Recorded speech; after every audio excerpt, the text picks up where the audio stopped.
IMPD Mounted Patrol needs your help tonight in funding a life-saving surgery for one of their finest. We'll have that coming up for you new at 6. And although the bill was signed into law today, it really comes down to a matter of how quickly they can actually put the pieces together to start saving the lives of veterans. Communication, specifically when people call the VA, is one of the biggest problems because they say they're hearing too much of this. One moment, please. Coming up at 6, we'll show you how one Westfield intersection is getting a big makeover and when you can expect to see these same changes at an intersection near you. And with 4 headstones overturned, St. Paul Police says there has to be some sort of damage to the vehicle.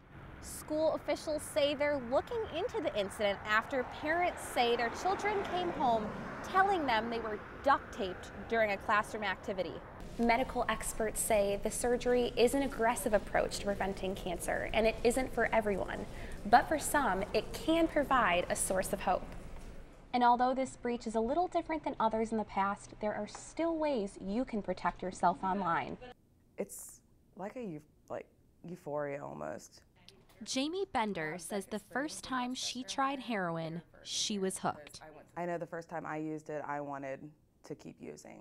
She was addicted for 2 months when she overdosed on the drug. Last thing I remember, my parents were over me and then I was in the hospital. She says Narcan, a drug that reverses the effects of an overdose, saved her life. I just know that if I wouldn't have received it, I would have died. There you go.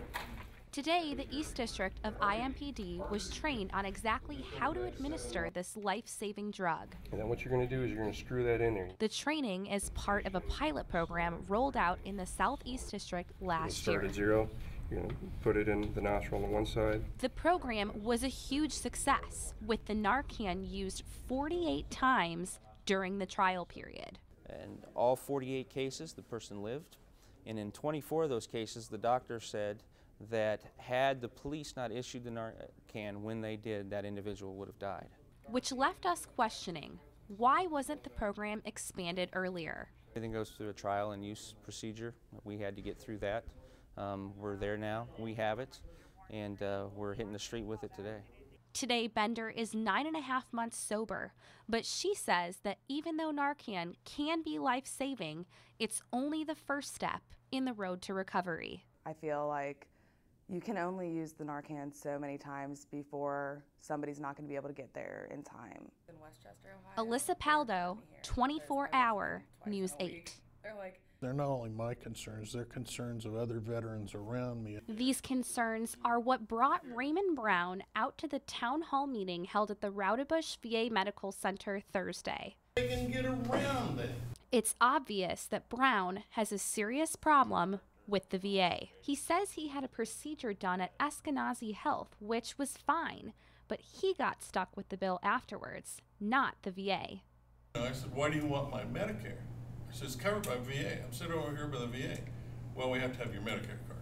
This town hall meeting is Brown's chance to let his voice be heard, and the financial department was clearly listening. The issue that I want to look at is where that breakdown of information occurred. The first 2 meetings were formatted differently, with veterans all voicing their concerns in one common space. But this time, the VA opted for small groups with different rooms designated to honing in on targeted problems. We're going to try to break into 3 groups related to some of the themes that we've seen in the first 2 open houses. Communication, specifically when people call the VA, is one of the biggest problems because they say they're hearing too much of this. One moment, please. You know, you can't ever get a hold of anybody out there. At the top of the list right now is our telephone communications. We know that we have some issues there. We have plans in place to hire some additional staff. Finances and mental health were among the other 2 issues discussed. The VA hopes these conversations with veterans lead them to the solution. It's good to know that the VA is addressing those problems and they're going to take care of them. Alyssa Paldo, 24-hour News 8. He's just a great horse. IMPD Mounted Police Officer Jason Palumbo has a special connection with a horse named Jake. We've been partners for 11 years now. But today, Jake's stall stands empty. Are you going to get the straw again?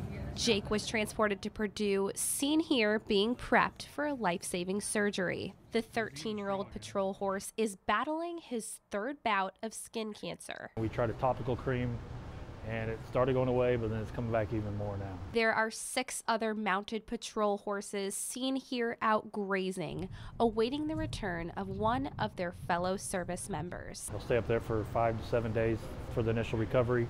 Then we'll go up and get him, bring him back down here, and he'll be hopefully back to work within a couple weeks after that. The surgery will cost IMPD around $2,000, a cost that exceeds their budget for vet care. And this being a recurring theme with him and a little bit more of an in-depth process that I don't have it in my city budget, so that's why I'm asking the city for help.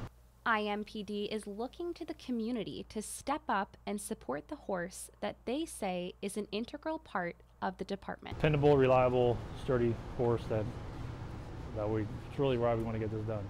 And the donations have already started mounting up. The citizens in the community are helping out already, and we greatly appreciate it. And that's just the help Jake needs to get back to work. Jake going to the stall. But Palumbo says he's just happy for Jake's return. Like I said, he'll be back in a month and we'll be good to go for another 10 years or so. Alyssa Paldo, 24 Hour News 8.